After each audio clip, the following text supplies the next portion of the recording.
And welcome everyone to the Shitlord Preachers podcast. This is episode 45. Welcome everyone for joining us. Those who have been watching ever since the beginning, and those who are joining us for the first time. For those of you who are not familiar with us, the Shitlord Preachers podcast is basically where my friend Brook Potter and I, who is joining me from the UK, in the London area, at least Essex, right? Essex area. Essex. I'm on Basically, we are both former preachers, now reformed shitlords, therefore the name of the show. Where we basically just talk about anything from political, social, cultural issues, pretty much anything in between that. So, how's it going today, Brooke? It's going well, Amos. As I say, it's a nice, cool Sunday out here. I think we're officially in spring out here in the UK. You could never tell because we have like real spring and then there's fake spring that shows up a couple times in the winter. But yeah, it's doing well. I'm glad to be back on the show. We are 7 short of 52, which would make it at least a year. Now I know that's not exactly true because, of course, we've been doing it probably longer than that.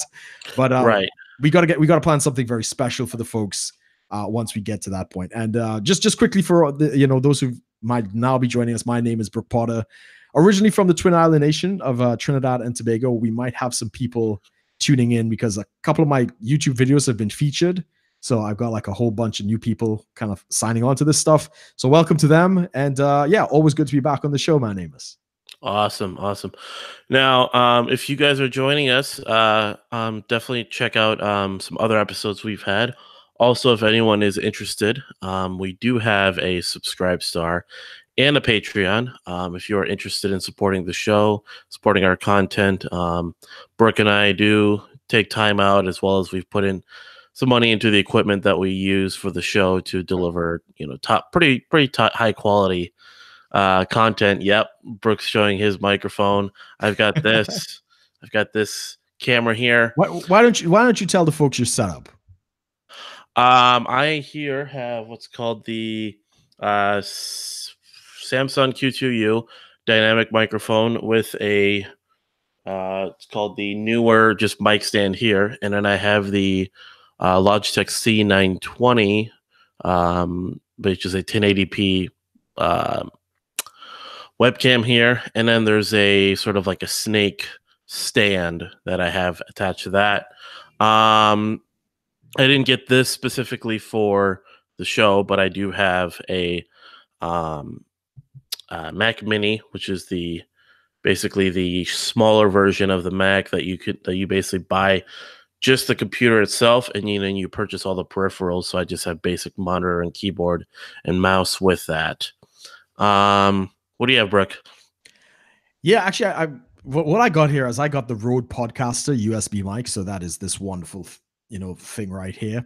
It is in a shock mount, so I bought the full set, as well as the Rode scissor extension arm, and it's running straight. I mean, it's running straight into my work laptop, which is a Toshiba Satellite Pro. But I will have to upgrade because this machine is now 3 years old, and some of the work I'm doing, especially with my videos, I need something with a little more oomph, if you understand what I'm saying. Mm-hmm. And but I might actually have to consider a portable studio, Amos, because I do have a couple trips coming up. I might be going off to Greece with my Russian. I might be heading out to Scotland for a couple of days. And there are a couple of weekend trips coming up. So I might actually have to like put together a smaller setup that I could carry with me on the road. So I'm going to have to look into that. And I'm definitely looking into that as well. So anybody has recommendations, please leave some comments below. Oh yeah. But yeah, the subscribe star and Patreon that we have set up definitely allows people to support us on a monthly basis. Anything from a $1 a month to upwards, I think 25 is the highest one I have set up. So if anyone's interested, definitely check those out and help support the show. So today we have a handful of topics. If anyone saw us earlier in the week, we did an episode on Thursday. Yep. Was it Thursday or Friday? I can't remember. Okay. Anyways, I think it might have been Wednesday, actually. Oh, okay. We did a show earlier this week, and we were a little bit concerned maybe there's not a lot of stuff happening, but lo and behold, plenty of stuff happened. So, good timing. Oh, what was the? Let's see here. So actually, first, I do want to touch on this because this one's interesting. Captain Marvel The Marvel. Was it number movie. 19? Is it number 19 film? I think so. I think they It's just did it so that the whole set would be equal to 20. okay Yeah, I think because that's what they did. so that Endgame is going to be 21. No, I think Endgame will be 20. So the second one will be 20. So Oh, the whole okay. set will be 20 films. I think that's why they tried to squeeze in this last one at this last minute. But go ahead, go ahead. I mean, there's a lot of controversy behind Captain Marvel. So I had actually watched it on my trip to Dallas. So I did not mention that in our last stream, but yeah, I was in Dallas, and one of the days I was there, figured I might as well go watch it one night. I'm gonna go watch it by myself, and I will give it. I mean, so 4 hoppers out of 12. no. In terms of so different ways of looking at it. In terms of an overall Marvel movie, it meets the criteria for being a Marvel movie. Now, for being an impressionable, good Marvel movie, definitely not. It was media. A lot of and a lot of people tend to agree it was mediocre at best. Right. Um, Not as overtly sort of feminist talking points and SJW esque sort of just in your face things. Definitely a fair share of that, but not to the point that I thought it would be. Right. Couple of spots, very Mary Sue type things about Captain Marvel, and but just very mediocre. The only real, Spoiler alert. huh? Spoiler alert. Spoiler alert, everyone. The only real interesting part would be just was that the most intriguing part of the movie to me was the post credit scene. Right. Okay. We'll get to that. We'll get to that because you're jumping over a lot. I Did you know, see it no, on the plane? Did you see it on the plane or no, I watched it in the theater. in the theater? Okay. Because I had the opportunity to go and see it while I was in Trinidad and Tobago, right? Because I figured I don't particularly want to support this movie, but if I support it in TT dollars, it's going to be less money than if I bought it in the UK. So in the UK, it's Right. like £14. That's about just about 19 US dollars for a ticket. Jesus. In Trinidad, it's like £4. So that's like what 40 by 6. It's like $4. So Yeah. I figured, I'd kind of skimp and screw Disney a little bit by watching it in the UK, in Trinidad, but I didn't. I didn't have the time. So I got back to the UK and I watched it on, let's say, a streaming service with not necessarily the best quality. Right. So yeah, I watched it on one of those kind of facilities, and I was bored out of my goddamn mind. Like as Yeah. as as much as it was going on, I had it on this screen. So I have two screens. So I'm pointing at the top screen, and I was like, I just got so bored. I started to like do stuff for my work on my laptop below it, and I think there was one part, and this is a spoiler in the early onset. They kept doing these flashbacks of her as a little kid. I mean, this was in the trailer, so it's not entirely a thing. And she's always trying to push herself. She's in the baseball team. She's driving the go-kart and stuff like that. And I was like, okay, well, these are supposedly the memories that are buried in her mind or whatever. And later on, of course, they're kind of unleashed, and it's all about these men, these boys and stuff, kind of telling her, girls shouldn't play this, and you're not good enough, and you're supposed to drive slow. And I was like, who the fuck says that, man? Like, of all the memories you're gonna have cluster fucking around in your mind, they're just like all on this one thing. I was like, this is bullshit, man. The meme that I saw was so it's like so on the top it's the caption, on the bottom it's a picture of her in her her Captain Marvel outfit, and it says Spider-Man grew up without his parents, aunt and uncle raised him, uncle was killed by a criminal, then he becomes Spider-Man. Yeah, um with the help of Batman, a radioactive spider, but yeah. right, but I mean it's showing Yeah, motivations, it's not showing how they got their powers. right. Batman, both parents murdered in front of him as a child. uses his billions to become a superhero. Superman, parents send him away. His whole race is dead. His planet was destroyed. Becomes hero to like represent them or whatever. Captain Marvel didn't get to play baseball with the boys. Yeah. I mean, Amos, correct me if I'm wrong, man. So there was definitely that whole like you're not good enough theme in the Captain Marvel thing. And what really bothered me, I think there was one fight scene, and the soundtrack that played for it was "I'm Just a Girl," which was like a punk song back in the 90s. I'm just a girl, and it didn't work for me. Mm-hmm. I mean, the Marvel movies, like Thor Ragnarok, had an epic soundtrack, right? I mean, I think it was Pink Floyd and all these other guys and stuff like that. And it fit. Even Guardians of the Galaxy, the music fit. But this was just so out of place. I had no connection with that theme in the whole fight scene. And this is what bothered me even more. And this was the point I was going to make. Okay, so you got a shit deal on Earth, right? But you're in the fucking universe, right? You're out in the galaxy where human prejudices are probably not a thing as much. And you're still harping on all this shit, right? The great intelligence or whatever is a woman. I mean, we've seen the Kree and stuff like that in other episodes. I mean, there are some kick-ass women and whatever. You haven't kind of gotten over this shit. You haven't realized like Earth doesn't matter in the grand scheme of things. And that really bothered me, Yeah, it's like, so just, okay, even more spoilers, everyone. You find out who Carol Danvers is, like what, like, so she's not actually an alien, she's human that got abilities, but she then was raised by aliens. So you wonder, wait, then why does she care so much?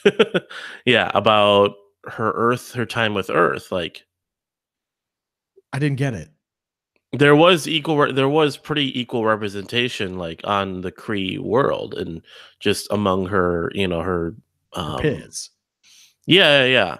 So one scene, and this is like, tell me what you think of this if I'm thinking too much on it or over examining it. So we've all seen like, movies or just sort of epic movies in like, so two warriors are like fighting. They're fighting in like a war or something, some battle. And it sort of comes down to like after they've like slayed a majority of the enemies on each side, they kind of come to each other to like, have some sort of huge confrontation. If you know what I'm talking about, the part where she fights that mentor, Jude Law's character. Jude Law character at the end. And I know the part you're going to say. Okay, so it's a huge sort of, I don't know if you want to call it a plot device, whatever you want to call it. There's always like the two warriors that are fighting each other. They either, and it's depending upon the context, they either put down their weapons or they basically do like the bare hand-to-hand combat, like mono. Right, the sort of like the real fighting without the use of powers, weapons, any advantage that they usually have outside of just being a human. Yes.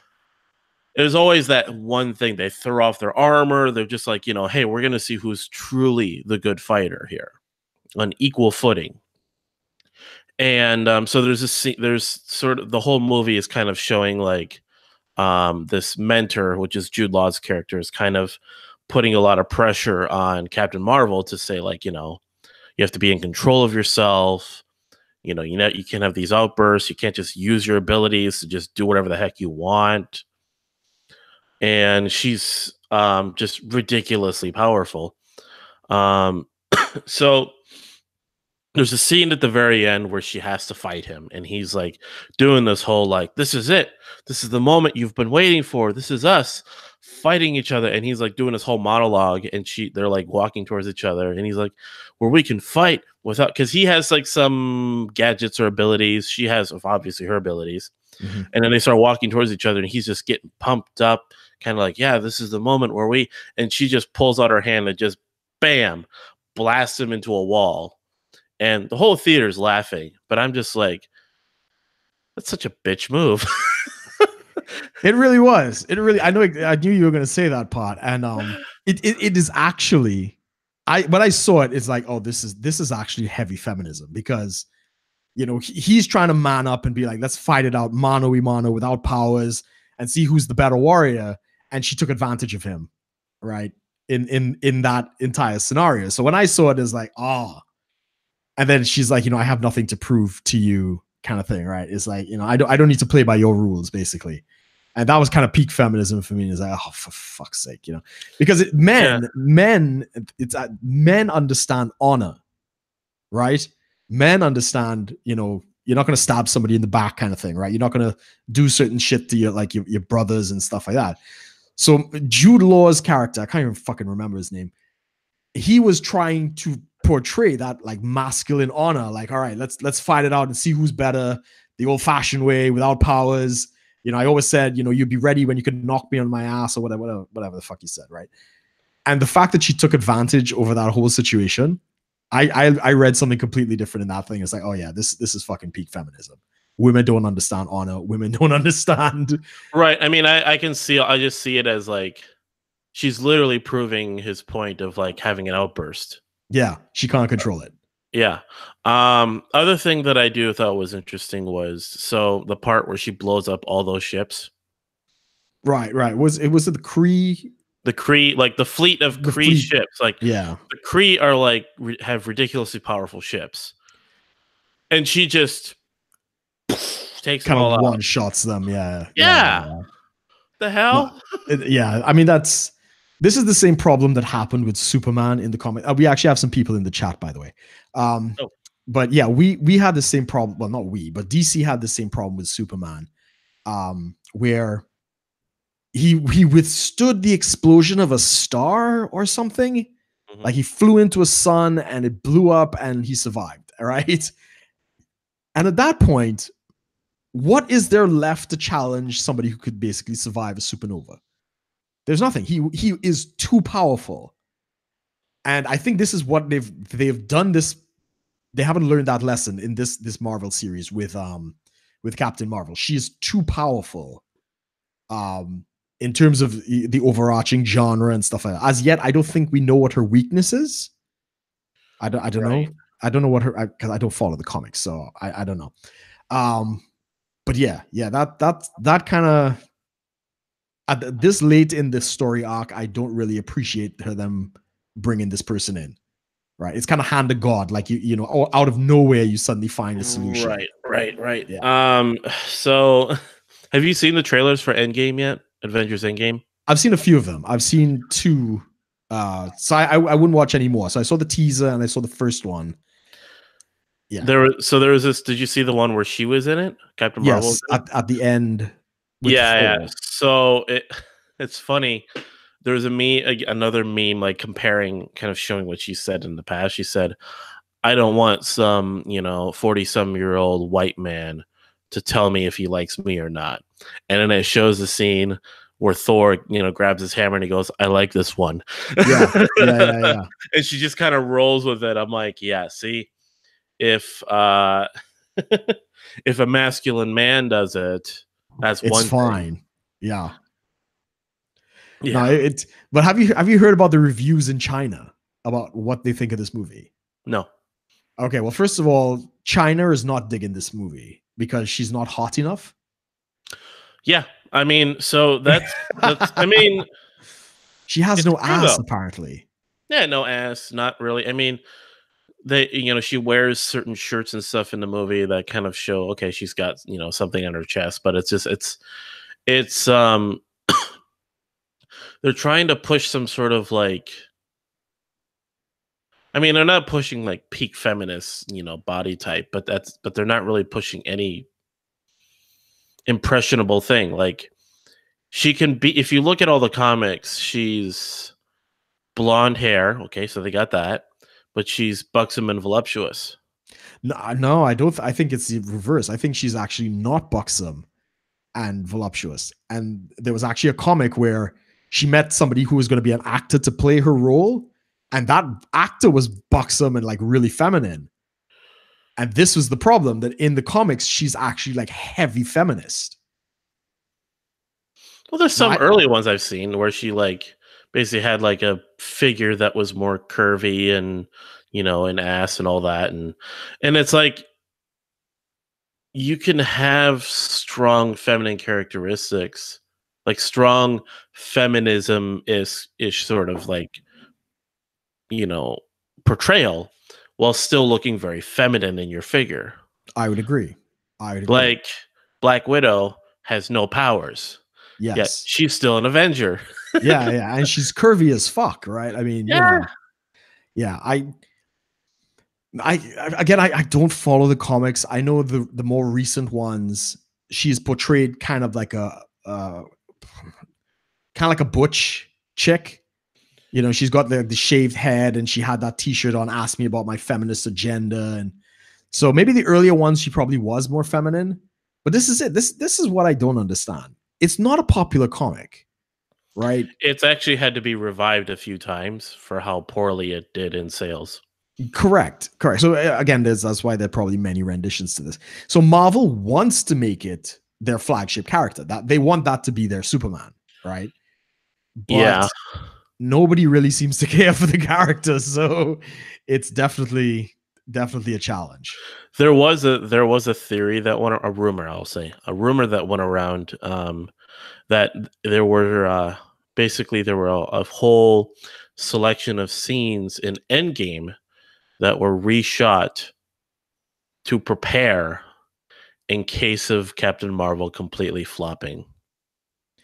Yeah, I heard that. I mean, Captain Marvel will not completely flop simply because they've put a shit movie in what will probably be the most successful movie franchise of at least the beginning of the 21st century. And it had no competition. Correct. They put it out, early on in the slow period. There's nothing else in the cinemas. So I agree. There was no way it was going to like flop. I know it did have a very big drop off afterwards. It's probably going to hit $1 billion or maybe just shy of it. But let's get real. Everybody wants to see the end scenes, the end trailers of Captain Marvel because they want to get a sneak peek of what's to come. Yeah. Now there were two end scenes. I only saw one because the copy that I was looking at didn't have the second one, right? So the one I saw is with the pager thingy. Spoilers. Yeah. Right. It was the pager thingy, and it's obviously set modern day with Captain America and Black Widow, and it turns off. Yeah, they're trying to contact Captain Marvel. They don't know who it is. They don't know what it does. So they don't actually know. Then she appears. Right. So they don't know who it is. They don't know what it does, but they knew that Fury activated this thing. So they kind of have it under observation to figure out what the hell it is. And it turns off. And they're kind of looking at the satellites and whatever. And then they kind of turn around and there she is. And she's like, where's Fury? Right. That was the scene I saw. Is there another scene? Because I didn't see the other one. It's kind of a it's very, very extra. So it's very extra. It's just it didn't serve much purpose. It was just the cat. All right. Okay. The cat was cool. The cat puking up the cube. Oh, the Tesseract. Okay. Just bleh, right onto Fury's desk. Oh, cool. Okay. That's all you see. And it's just like, what? Because that was the next thing. Because whoever touched the Tesseract, didn't they like die or something? Because there's a part where she grabbed it. She grabbed the Tesseract, and she had no problem. She put it in the box, the lunchbox thing. You can touch the Tesseract and live. It's the purple one. Oh, it's the Infinity. Is the stone in the Tesseract you can't hold? No, you can touch like there are a lot of the stones you can touch. Right. Oh yeah, that's right. Loki gave the Tesseract to Thanos. Okay. So yeah. Okay. And then there was the Soul Stone that Thanos got. That one was just whatever. I mean, he had to get that by sacrificing someone. The purple one that you saw in the first Guardians of the Galaxy movie, right? That one was dangerous. That only Celestials could touch, but because, Quinn or what's his name, Star-Lord. Yeah, Star-Lord. Quill, whatever. Because he's half. half celestial, he can survive touching it. Yeah, yeah, yeah.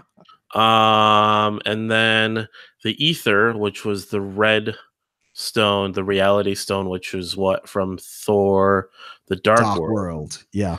That one was energy, so it actually fucked you up too. I mean, Right. when Natalie Portman touched it, she almost died. Right. So Right. Okay. certain ones you can touch, certain ones you can't. Like, yeah. I mean, what do you think the fallout of the feminism and the progressive agenda in television and movies? Right. This has, of course, destroyed one of the most successful franchise on the planet, which is Star Wars. Right. Star Wars is done. Episode 9. Nobody gives a shit. Right. For two reasons. One, feminism and social justice, and two, fucking terrible story. Killed everybody that everybody cares about. Right. Luke, Han, Princess Leia is dead in reality, so they really can't use her again. More CGI. It's going to be more CGI, right? But it destroyed it. This is a multi-billion-dollar franchise, and they completely fucked it through feminism and progressivism because nobody cares about the last film.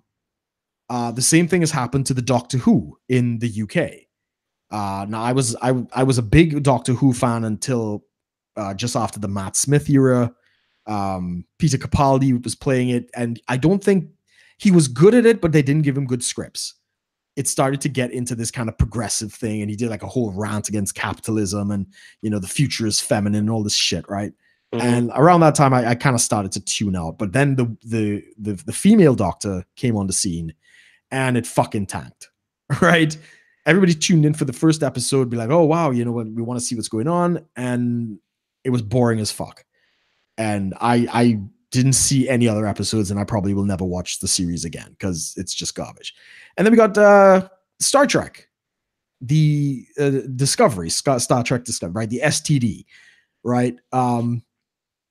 That, of course, it doesn't feel like Star Trek. It doesn't kind of follow the canon of Star Trek. And again, it's this whole feminist, kind of mainline point, which nearly canceled the franchise. It was so bad that at the end of it, they had to bring in the first series. They had to bring in Christopher Pike to try to retain some of the fandom because nobody cared about these characters. Right. I mean, they actually had some interesting topics, but just how they did it and they pushed this agenda, it's totally fucked up. So I just want to get your views on what do you see going on with Hollywood. Ironically, the Marvel universe on the whole has avoided it for the most part, except for Captain Marvel. But what do you see taking place? I mean, the closest thing you had, you had Black Panther, but it actually did well. It was actually a decent movie. Black Panther, yeah, I agree. For as much as the whole, everyone, the all the jokes and the memes leading up to it of this sort of like pro-black-ish push from Marvel, it was actually not that really. Right. You see this sort of retaliatory side of like, how what was it? Was it the not was it Warmonger? Was that his name? Yeah. I think so. Yeah. The whoever the nemesis was. Yeah. So he's like, pushing this like, retaliatory move against the world. Like, we should retaliate for slavery and all this stuff, and we've been put down, and then the point of the movie becomes to stop him. So, peace is a better way, helping people is a better way. So that's a good message there. But yeah, I mean the overall Hollywood is just it's a good I guess 60 to 70% saturated with just SJW nonsense. You really have a lot of the franchises, a lot of the older like stories or just parts of the industry that Oh, it was Killmonger, sorry. Killmonger, yeah. Yeah, right. Excuse me, a lot of the parts that you still I guess praise the either the networks or the shows that have just like more old school Mm-hmm. type shows, they tend to maintain some uh just maintaining like entertainment value rather than trying to play like some sort of social justice value to it. Right. Um, it's when you have new networks and new shows, like brand new storylines, that you have a lot of this like nonsense. Agreed. Agreed. For the most part, I mean, generally I could tune it out and be like, okay, all right, they did shit there. But it's becoming so pervasive, I'm getting tired of it. So the Star Trek Discovery, for instance, by time it got to season 2, I hadn't even finished season 1. I Right. haven't even watched really any. I mean, I've only all that I've actually watched was what I watched Yeah. with you that one time. Yeah. I think we kind of watched the first episode, and it's a good story, but it's not Star Trek, as in my opinion. And I'm not even a big Trekkie. I'm not even a big, I'm not a big fan. Like you and my friend Terrence, you guys are like fandom, and you're in some Star Trek memeing group and stuff like that, right? Yeah. So I'm a fan, but I'm not like that. But it was very tough for me to get it. It didn't feel Star Trekky. I didn't like how they took it. It could have been a great, just name it something else. Name it something else, and it would have been a fine story. But I couldn't connect with it, and I didn't even like. I got to the last episode, and I just didn't care. I just is like, what the fuck's going on? I don't know what's going on. I don't care. Or this person's gonna kill this. They're gonna blow up the Klingon planet. Whatever. Don't care. So I came out with season 2, and my flatmate, he's a big Star Trek fan, so he likes it. Well, he's a fan of the new one. He doesn't know much of the old one, so he's just kind of come in with this. So this is like all he knows. And he said, "Oh yeah, the season 2 is going good." And I'm like, "Oh fuck, that means I gotta watch this shit." So I was like, all right. So I tried to watch the last episode, and I couldn't. I fast forwarded through it, and it's like, okay, just what happens in the end? And I saw like Christopher Pike shows up, and okay, I said, all right, that's interesting. So I said, all right, I'll give the second season a chance. And I got 20 minutes into it, and I basically gulped a couple of times when they had like some really shitty feminist lines. And I gave up where there's this moment like, they're all kind of in these pods. Spoiler alert, they're all in these pods, and the female character basically, one of the captain, I think Pike, is in one of the pods and gets damaged, and he's kind of spiraling out of control. And the Michael Burnham's character, the woman, she's like, we're not going to let him get away, right, girls? We're going to get him, girls, right? And I was like, click. I'm done. I can't watch this shit. And that was the last that I took of Star Trek Discovery. Yeah, that sounds about right.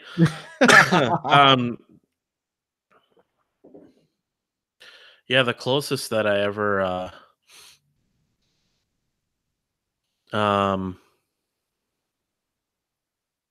yeah, because it's like Star Trek, so Next Generation, Deep Space Nine, and even Void. Well, yeah, just the three that are surrounding like the Next Generation sort of timeline. Excuse me, they all did just fine when it came to the issue of feminism. So let's see. Next Generation, they've had episodes where like Riker or Picard has to describe like what is Federation society like, where they see the sexes as equal.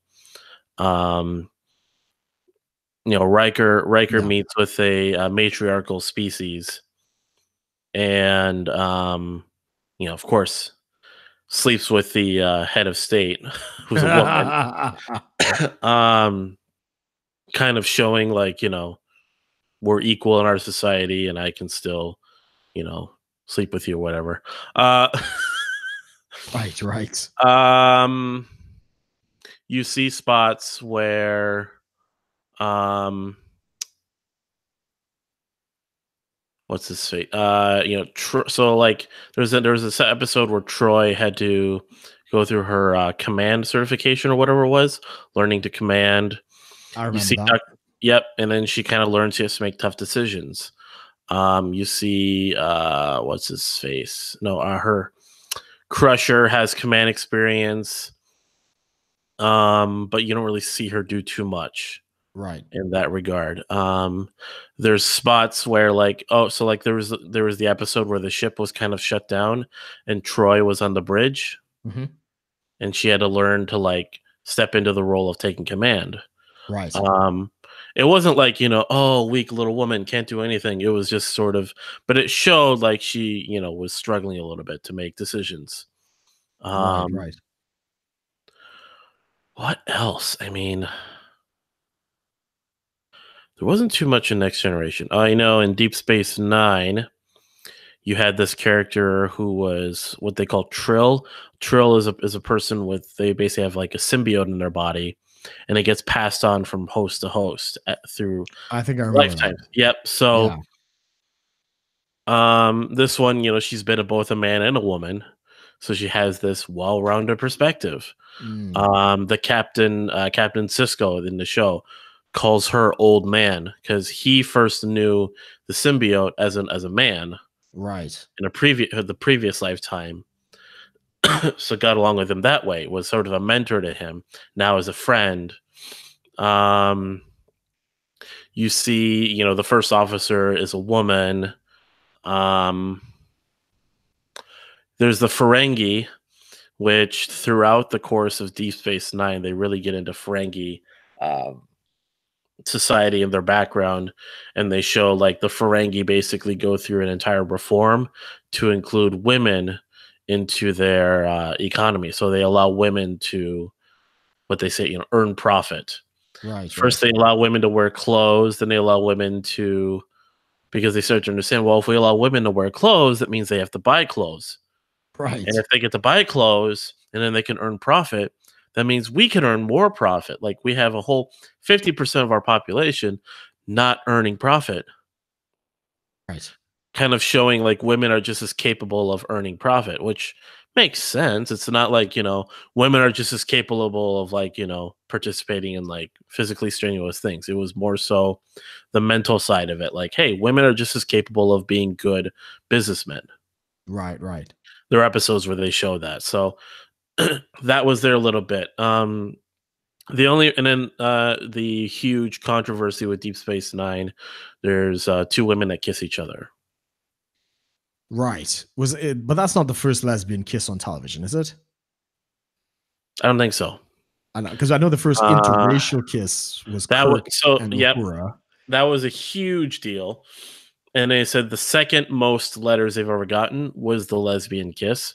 So it was basically two trail characters, the main one from the show and Uh-huh. another one she meets. They find out that they were both in their former host. They used to be married, Okay. but the main character was the man, and this character died in an accident, which the other person, the wife, felt sort of resented and upset with, like Yeah. such a risky and dangerous thing. It was like a shuttle test pilot or something. So then they sort of come together, and there's all these unresolved feelings. And part of the Trill society, like their taboo, is you never reassociate with a past life. You never Okay.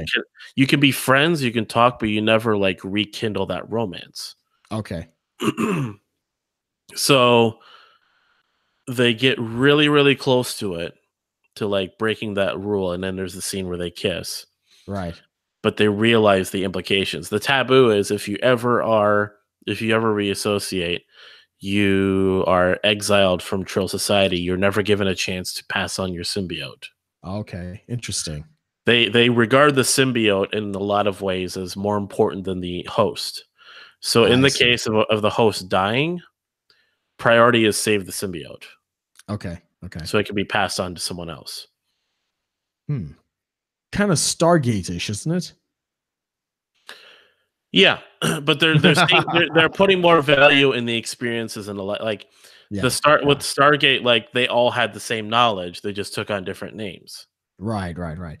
It's interesting. It's interesting. But I mean, I guess the point you're making is that Star Trek has always been kind of progressive and kind of, pushing social commentary, which I think is a fair statement. And it's even like what you said about Black Panther. Black Panther, yes, raised the issues of what many would consider social justice issues, like around slavery. But in the context, it worked, which is how Right. Star Trek did it. When Star Trek would discuss social commentary, it did so in a way that was in line with the story. It wasn't forced. It was part of a natural progression. Yeah. And I don't have a problem with that. That I think, which is the point you're making. Yeah, you're showing like what the future would hold, and the future is definitely going to talk about things like, so Captain Sisko, he doesn't become a captain until like halfway through the show, but he there's a part. So I think I've told you about this. So they have like a holodeck. They call it holosuites because it was more of an entertainment thing than actually part of a ship. So the Ferengi runs these holosuites, these places people can run holographic simulations and fantasies and whatever. Someone creates one that's based in the 1960s, Right. Las Vegas. So it's this sort of ballroom that with this guy called Vic Fontaine. He's this character someone designed that was like a smarter than usual hologram. So it kind of ties into Voyager, like having a hologram that's aware that it's a hologram and it's smarter than the average hologram. It actually understands like, hey, I'm a character based in the 1960s, but I know you guys are from the 24th century. Well, I think I remember this. So then part of what happens with that is Cisco is like the last person of the crew to want to go into this holographic thing, and he says, I don't like it, I don't get it, because it's based in 1961. How can I go in there, because the civil rights movement didn't even really start yet. We didn't even have rights. It's a fantasy and I'm not going to indulge it. And then like his girlfriend at the time says, well, it's not about what really happened. It's about what could have and should have happened. Right. Equality. And then he goes, yeah, but so he eventually gives in, and there's a scene where he actually goes up on stage and sings side by side with Vic Fontaine, kind of showing he's really enjoying himself. Cool. There's parts where he really touches on, sort of the civil rights and all that, but it's not like, it's in line. It's in line with the story.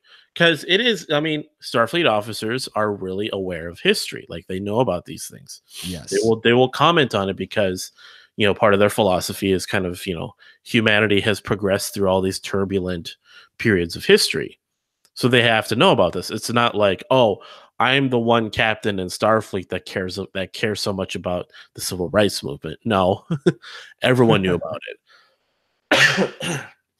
Excuse me. But yeah, that's when it was done right. You talked about issues, but it was in line with the show. It wasn't forced. Yeah. That's the big thing. I don't think I've ever heard the word feminist in any of those 3 Star Trek series. You would know better than I, because I've only watched 2 out of 3 and maybe scatters of Deep Space Nine. But yeah.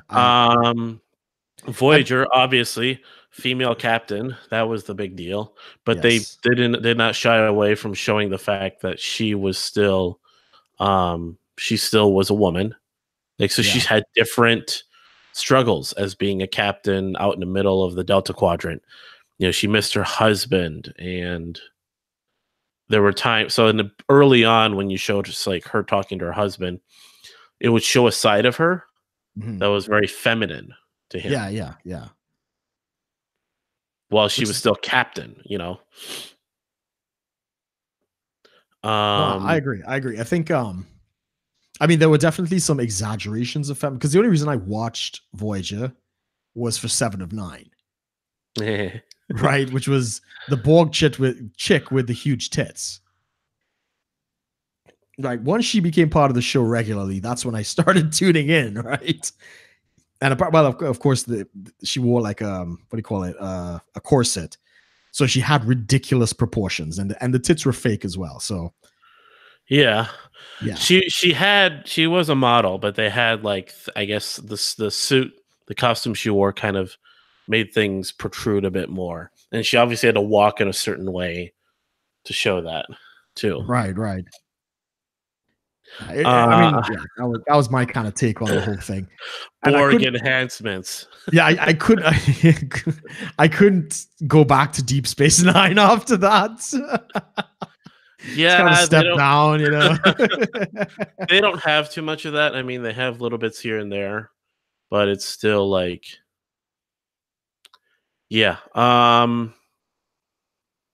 With that, I mean, yeah, you had some aspects of it, but I mean, well, where did you think they really pushed the exaggeration of the feminist ideals with But it's like you Voyager? say, in Deep Space, Voyager definitely had that. So as you say, Captain Janeway, you saw the feminine side to her captaincy, which I appreciated. I thought that's how a female captain should be. I don't want a female captain acting like a fucking man, right? Then just Yeah, put a man, right?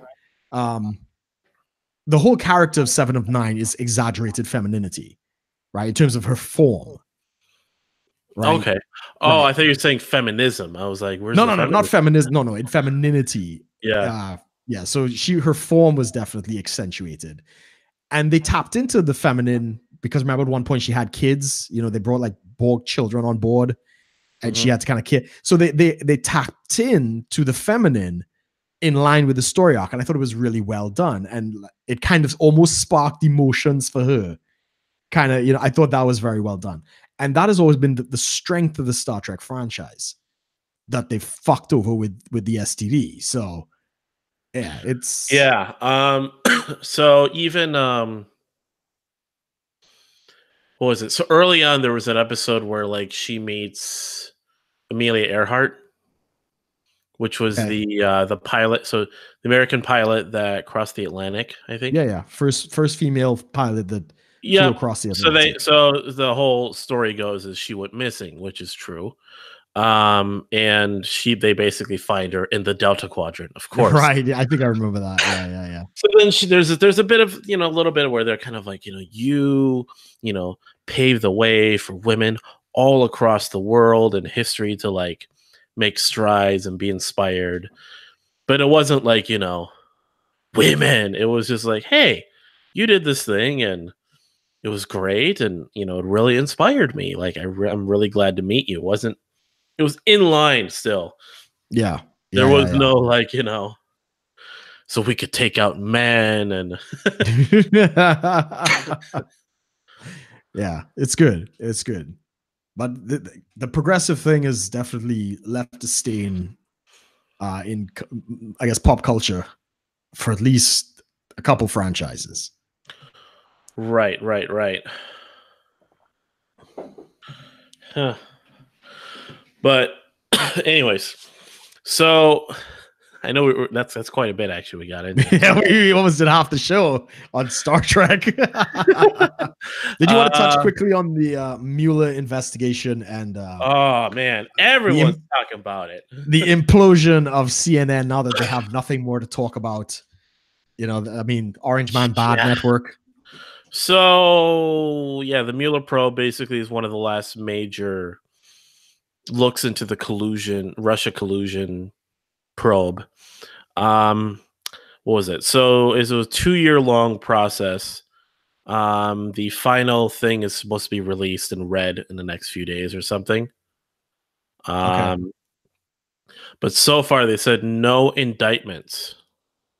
No right, further indictments will be pursued, which right. is a huge indicator there is no collusion. There is no collusion, everyone. And the left is going absolutely insane. So the big one, which is funny, there was a video. It actually got taken down from Twitter from the original poster, Mhm. but it's been reposted everywhere. It's been retweeted by people. People pull it, retweet it on their own page, and it's being circulated quite a bit. So there was a woman that basically recorded herself watching Rachel Maddow, her initial reaction to it. And it's just this woman in the background, like pointing her camera at the TV, and she's just laughing. Maddow's basically describing the probe, talking about what's going on. And as she like basically is like swallowing her last bit of, pride and snarkiness, she like chokes up a bit, a little tear. You could see her eyes are kind of watering up, and she's basically claiming, like, this is obviously a cover up. Right. Right. It's like, right, okay. Um, yeah, people are claiming it's a cover up. Someone was paid off. Yeah, and this is really what it comes down to. A mainstream media pundit is crying and upset over the fact that our sitting president did not collude with Russia. Was actually elected legitimately by the American people, in other words. Yeah, well, yeah, it's crying. Well, no, crying over that. I mean, crying over a legitimate election that's like old news. Like, we've been hearing about that. Oh, Hillary should, but she's literally crying over the fact that someone in politics was not working with one of the, a foreign threat. Yes. Yeah, because I mean, the collusion claim was over the election. And they thought that there was like inside campaign and the Russians shared information with them and all this other kind of shit, right? So it was an attempt to legitimize, thank you, the Trump presidency. So that was like their last hope. It was like, they were just hoping that something would be found, and then they could impeach the president, and the whole Trump thing would be behind them. Now all of that's been flushed down the toilet as the giant stinking turd that it is. Mm-hmm. CNN now has nothing to talk about, and it literally means Trump actually won fair and square, and their side lost. Right. And that's the reality. That's why these people are all teary-eyed and just, they can't seem to handle it, is because it exposes them as being the shits that they are, right? I mean, that's where we end up. Right. I mean, what do you think? What do you think about, because we discussed Yang Gang. Yeah. Yeah, right. And his Democratic run, and they think Biden is going to jump in, and everybody hopes that Hillary will run again, but she said she wouldn't. Sanders wants to run. I think Sanders is in the running. Oh, jeez. I think Beto O'Rourke, right? Beto O'Rourke in Texas. Is Texas, right? Yeah, he's Texas. Yeah. So yeah, the field is filling up, right? The field is filling up. A lot of them are. The Democratic Party wants to run. It's a free for all.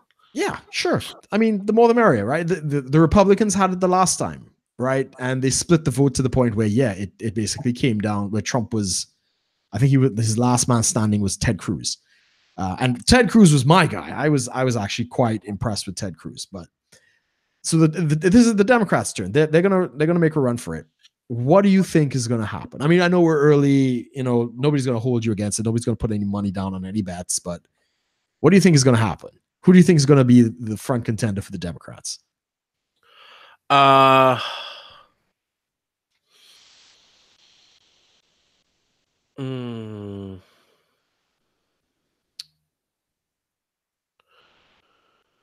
would have to be a woman. It's got to be. Is it going to be a woman of color? Probably. Like Kamala Harris. Is it Kamala Harris? I have a weird feeling Kamala Harris will definitely be one of the front runners. Will it be Pocahontas? No. No. Elizabeth Warren isn't a woman of color? How could you say that? That's racist. No, Kamala Harris is, yeah. I think she'll be a front runner. Just double down on an id pull, man. Yeah. Double down on your identity politics. You gotta. I mean, it's it's the current year, man. What do you think this is? Fucking Canada? Like, you think Americans are gonna vote? Like, how strong do you think the progressive movement is in American politics? It was so strong that a woman was running for president last time. That's not the progressive movement, because they've had women run for president before. Nominated, though. She was nominated, but that's not necessarily progressive. Progressive I would be like the regressive left, like the identity politics stuff. I think they're going to really push for it, though. I think they're. I mean, they've only ever shown the pattern of doubling down and going deeper into the just digging deeper a hole of like, hey, we're gonna really, it has to be a woman, it has to be a woman of color, it has to be a woman of color who's a Muslim, it has to be a woman of color who's a Muslim who's in a wheelchair. Trans, yeah, disabled and trans. Hopefully with an Um, STD of some kind. I mean, if you really want to rack up the victim points. well, not even but I mean, just they're real. I think they'll really push for that. Woman obviously I think is a huge one. Yeah. Um, because regardless of policy, we got to get that woman in there. Right. Right. So you think Um, Bernie is going to get screwed over again? yeah. Okay. I mean, the Democrats are stupid, but not that stupid. Like they're gonna obviously consider the fact that he's getting a little old. Like Yeah. the chances of him dying in office are getting Escalating. higher and higher year by year, day by day. No, day by day. I mean, the dude's so freaking old. Like they're saying, the chances of him dying in office are escalating at ridiculous rates. Every day. Yeah. Right. Not to wish ill on Bernie Sanders. We do Obviously wish him not. well. It's just, but it Yeah. is a We do logistics thing often when it well. comes down to it. Is like we need a candidate that's going to live. You know, Right. Right. we need a candidate that's going to push the right policies, but we also need to score those points. So it has to be a woman. That's the bare minimum, I think. You think it's going to be a woman? So it's going to be a woman. Okay, fair Yeah. enough. And do you think, because Trump has gone up against a woman before and he didn't really he didn't like hold back, right? I mean, against crooked Hillary. Because you'd be in jail. Because I mean, that was one of the best lines in the entire debate. So you think they're going to try that tactic again? Yeah. Okay. I think, like I said, I think they're really going to double down on some stuff. And my next question would be: do you think it will work? Do you think there are enough people out there that are going to vote for a woman just because she's a woman to win the election? Are there enough beta cuck orbiters and male feminists and women's to win the White House? It's very possible, although I am more hopeful that Trump will win again. I think he will. I think he will. Do I necessarily want him to win? If I'm still going to vote. The alternative. Yeah, I mean, I've told people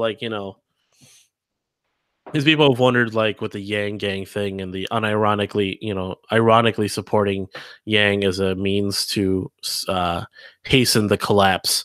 I'm like, no, I'm not going to pull that. I'm going to try to still kind of vote with my beliefs, but with full understanding of the reality, what's going to happen. Like Trump is probably going to just win again. Do you want to hear what I think is going to happen? What? I think Oprah's going to run. Ooh. Just out of nowhere. Just out of nowhere, Oprah is going to run. And I don't think she'll take it, but I think she'll give him a run for his money. Because it's really hard to shit on Oprah. Yeah. There's such a social stigma to that. It could be a thing. I mean, I'm just pulling that out of my ass because, I mean, we don't really know. But she did say in one of those interviews a while back that she was considering it. After she saw Trump do it, she's like, well, why not? So right. she's getting old as well. I mean, I think she's at least in her 60s, which isn't too bad. So I think if she's going to do it, she might do it. If the field is divided enough, she might step in. So that might be an interesting take. It would be different. Yeah. I think Trump will take it, though. I think even though he hasn't delivered on everything, he hasn't delivered on the wall, although he is fighting for it. He hasn't, I mean, obviously he hasn't brought the jobs back, right? I mean, that's not something he could ever really do. Yeah, but he is doing a lot of other things. The tax cuts are definitely nice. The wall is definitely If he slowly but could get it, surely yeah, if he could get it through, that would be a major win for him. getting. The Supreme Court is a huge one. So I mean, the trolls of Ruth Bader Ginsburg, who's really, everybody's kind of watching that seat like a hawk. Yeah, if Trump gets that, I think his legacy is secured for the next generation. So yeah, he's done a lot of good, and he's not putting up with shit. I mean, he's unlike the Obama worldwide apology tour.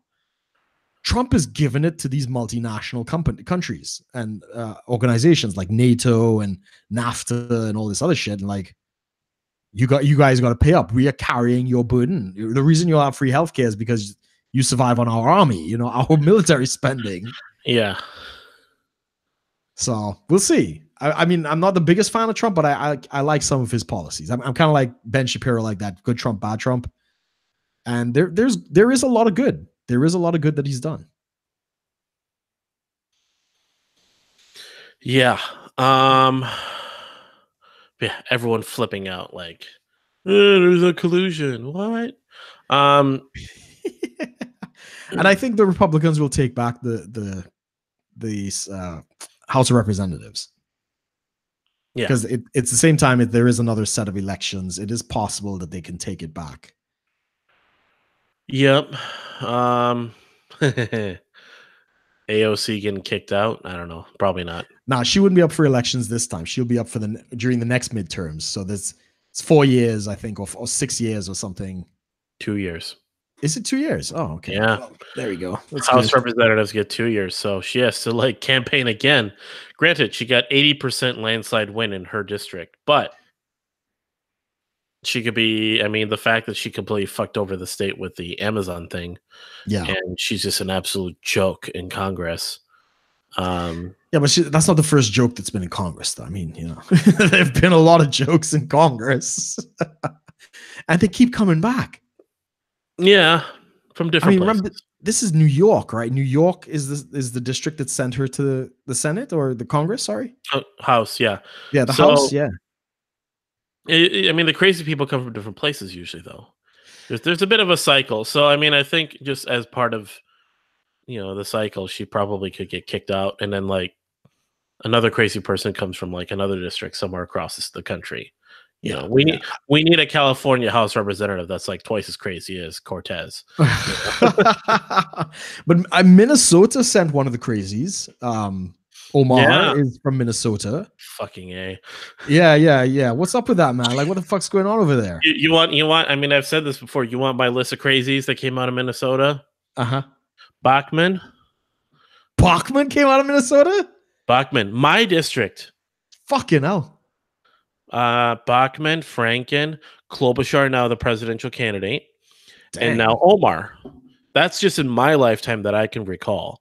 Do you have a drug problem there that we don't know about?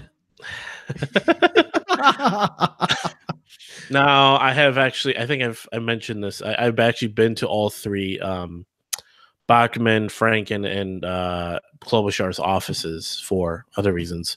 But yeah, those were my people. I mean, Franken with his whole thing. Now Klobuchar was kind of a minor candidate, I think, for now. A B-list candidate. You never know, though. I mean, it's not over until it's over. I agree. Hillary Light. Yeah, exactly. Dang, man, he's some crazy. I thought California was bad. I mean, Nancy Pelosi, I think it's time to take her out to pasture. I think she's firing on like maybe 1 out of 8 cylinders left. Barely. And, the comments and the gaffes that she's making, her press office is working really hard to keep her out of the limelight and prep her on everything she's saying. So she's getting up there, man. Yeah.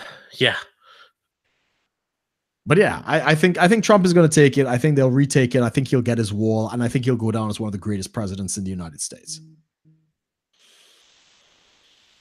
If the economy doesn't completely fuck up, which global slowdown is already, it's not his fault, but the global slowdown has already started. So we'll see what happens. Right. globally, well, actually, let's talk about this then. So everyone's talked about the New Zealand shooting. We've already touched on that a bit, but we didn't talk about the gun ban that's going to be coming out soon. Yes, April 1st. There's a April gun 1st. buyback.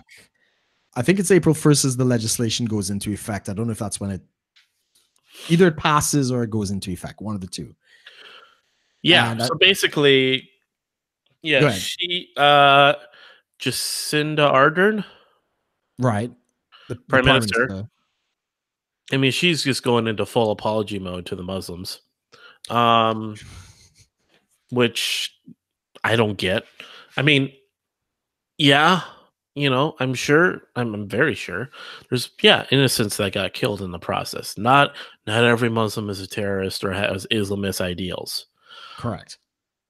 but statistics have shown a lot of them do. So Yeah, they're unevenly just represented in acts of terrorism, which is the point you make. It's just like the black population in the U.S.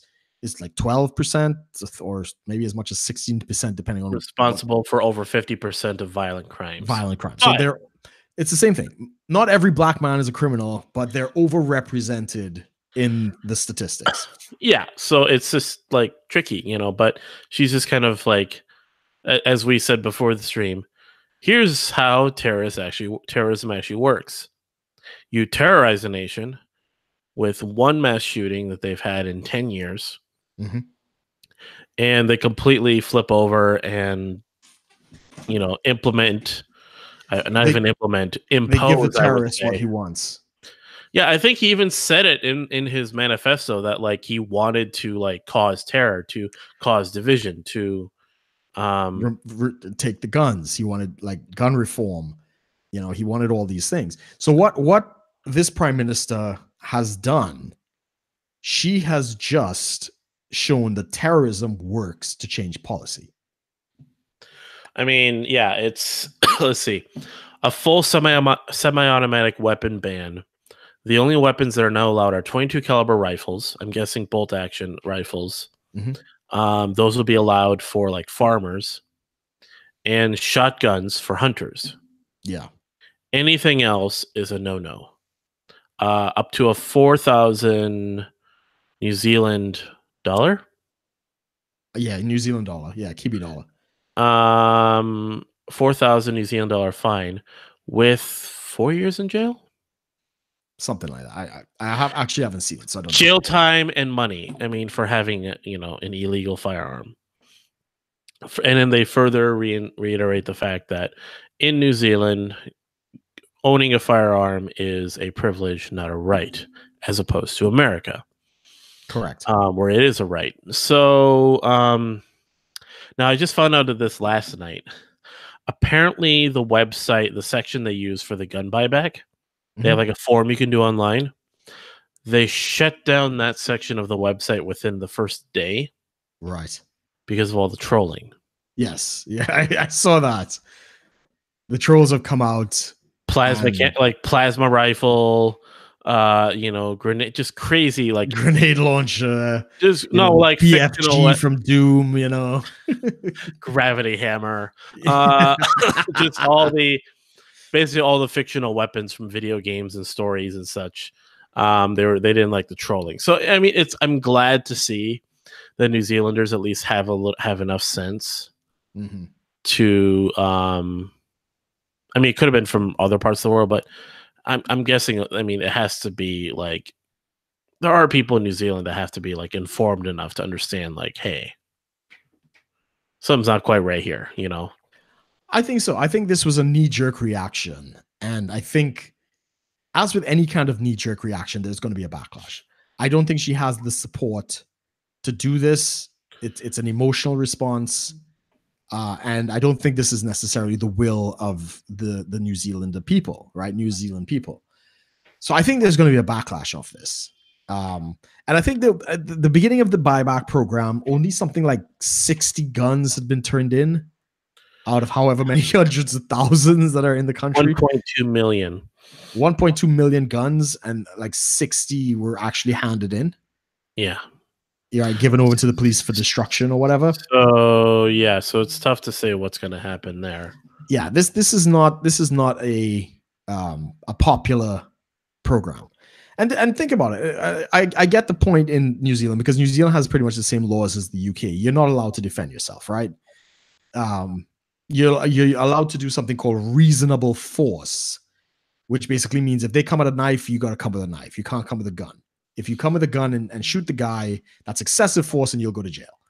So it's absolutely retarded. But we don't have the right to self-defense in the UK. They don't have it in New Zealand. There's probably a couple of countries that's the case, because they want you to rely on the cops.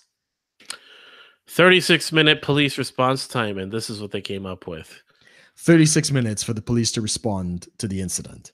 Yeah. Yeah. Total. It's right. And that is not a form of self-defense, right? That is a response to violence. In order for the police to get involved, violence has to already be taking place, or a crime. It doesn't necessarily have to be violent.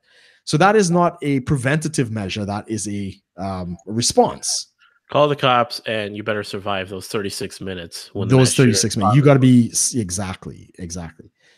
But self-defense is preventative as well. Having a firearm, right, especially open carry, that is preventative. Like and we've heard stories of people doing this, and I'm not saying that we are complete experts on this.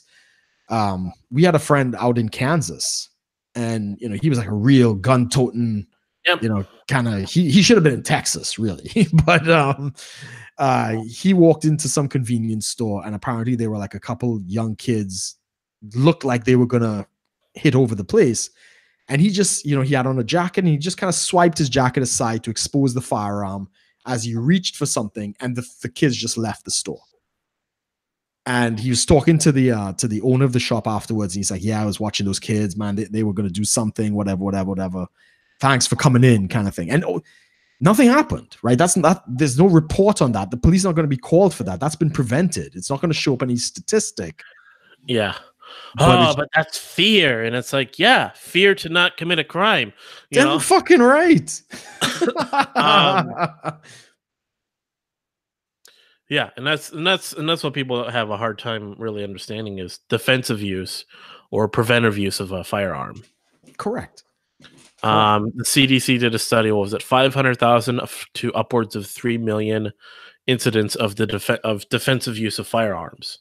Correct. Basically, where someone was about to be robbed or mugged, and found out the person had a gun, or the person got the gun out, person ran off.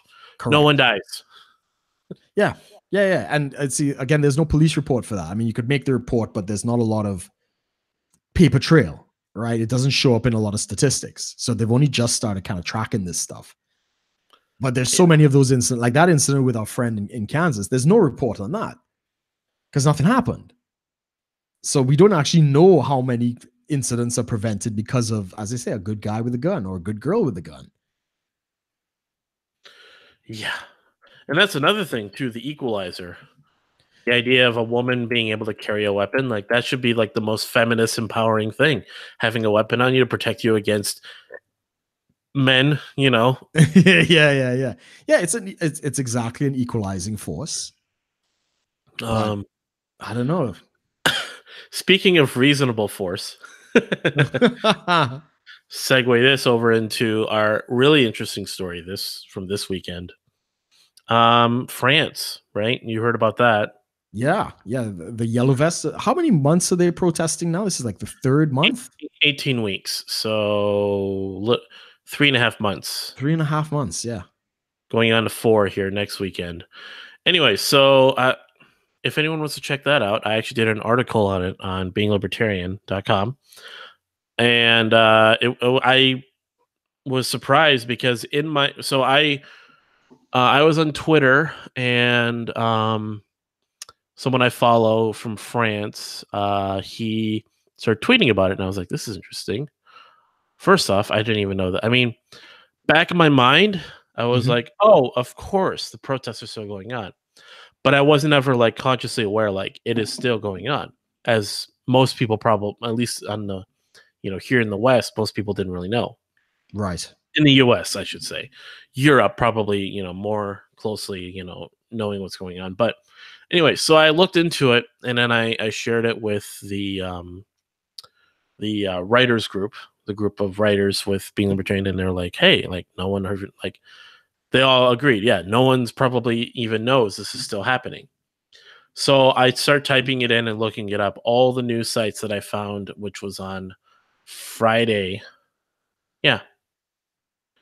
On Friday, I'm sitting there, typing away, trying to find this. It's all international sites. Right. Or European sites. No American coverage. Now, as of yesterday, like late yesterday and even into today, a whole bunch of US sites are now covering it. So basically, yeah, as a result of the Charlie Hebdo terrorist attack in 2015 in France, the French government instituted, they call it Act 19, which underneath had what's called the Sentinel program, or in France they call it Sentinelle or something.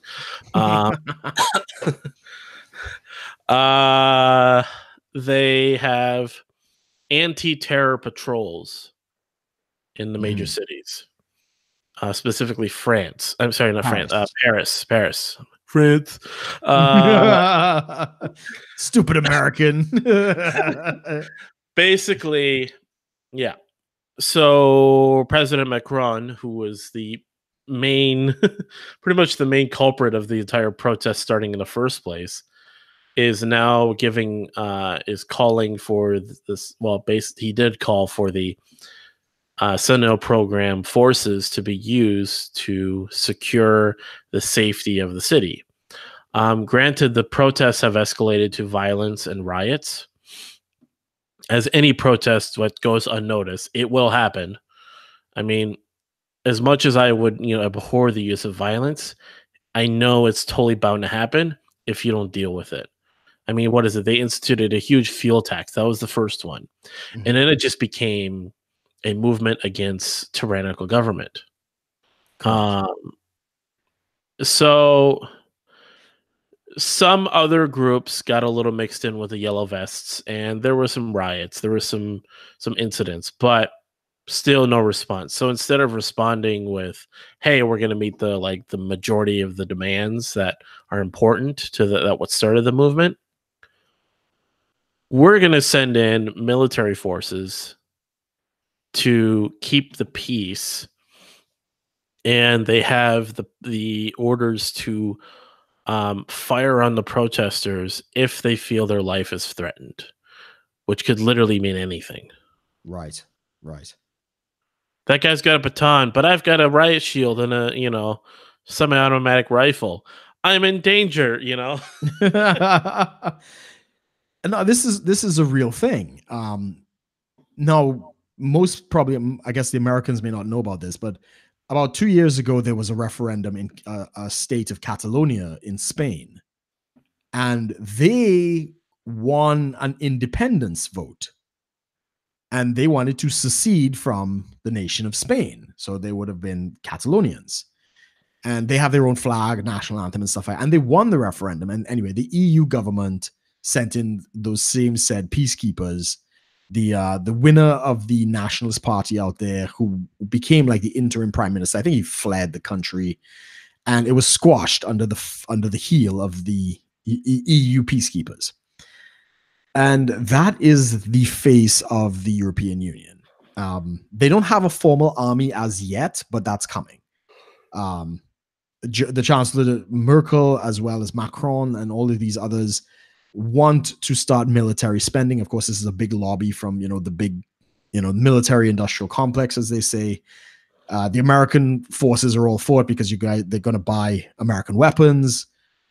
But we've seen how Europe deals with its people, and they're not afraid to use violence. They're not afraid to bring the military in to squash, these dissident movements. And if there's a body count, we'll know shortly, because I think all of this was instigated this weekend. So the protest really only takes place on the weekends. If there's a body count, this is going to escalate. It's just going to be huge. And Macron is in a lot of trouble if this really does get out of hand. Really? Yeah. I mean, it wasn't just the fuel tax, because apparently he cut taxes on he cut corporate taxes. And to try and bolster the economy, because they have like 19% unemployment in France. And their labor laws are ridiculous. It's impossible to fire anybody. So nobody wants to take the chance to hire somebody who's incompetent. So nobody's getting jobs, right? So all of that had to be busted up.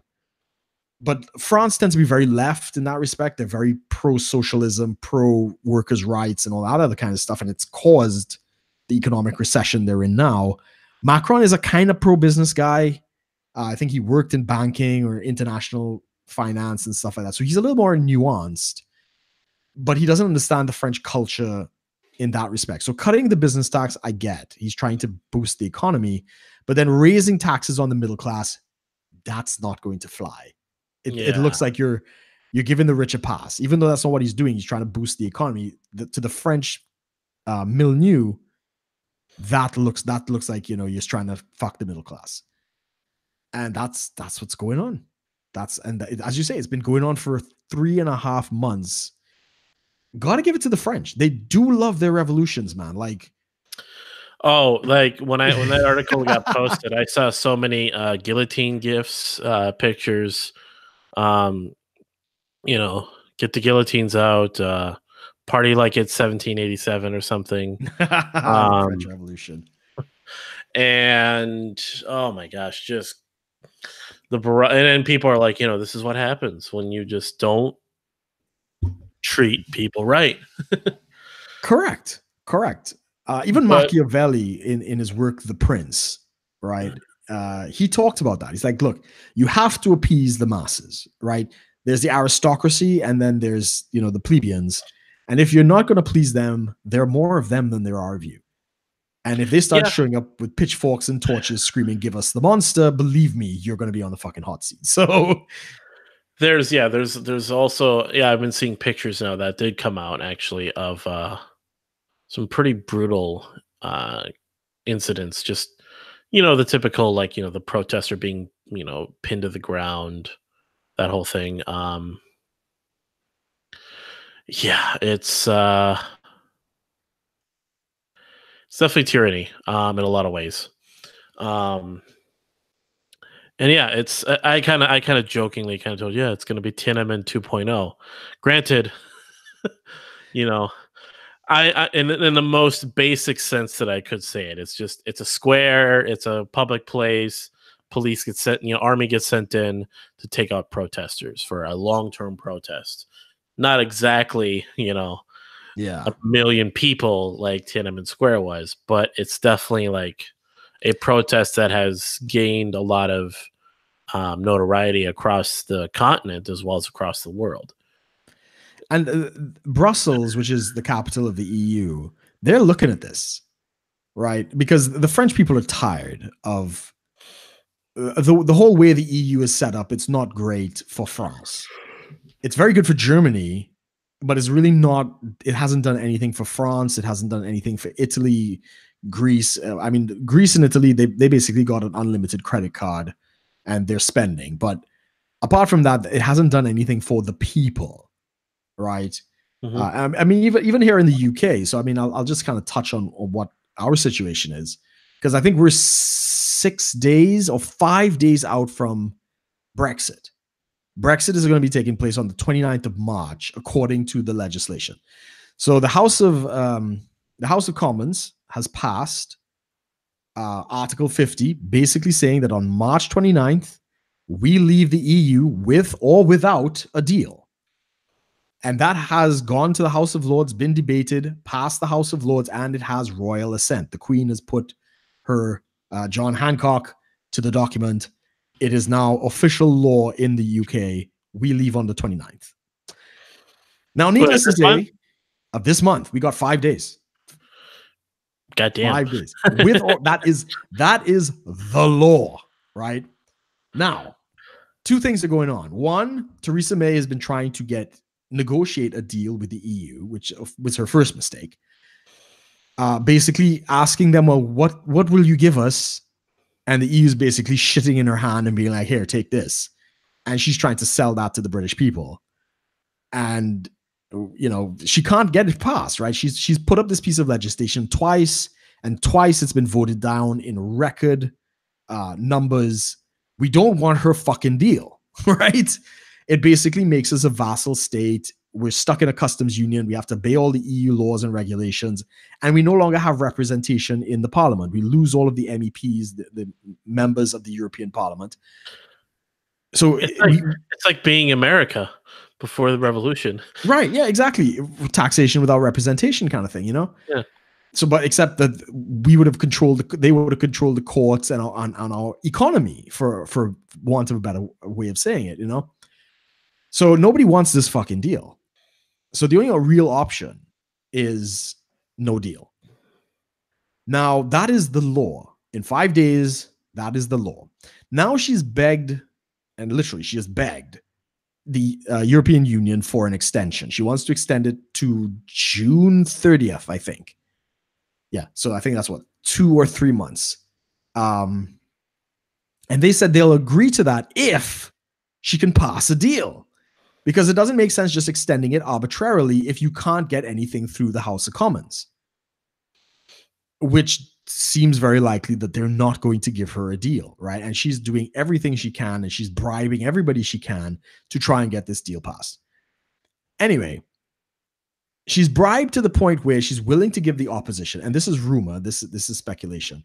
She's willing to give the opposition the prospect of a second referendum, which will include the option of not leaving the EU. Right. The extension was the first thing. So she's willing to do an extension as well as offer the second referendum. Now that hasn't been confirmed. It hasn't changed the present law.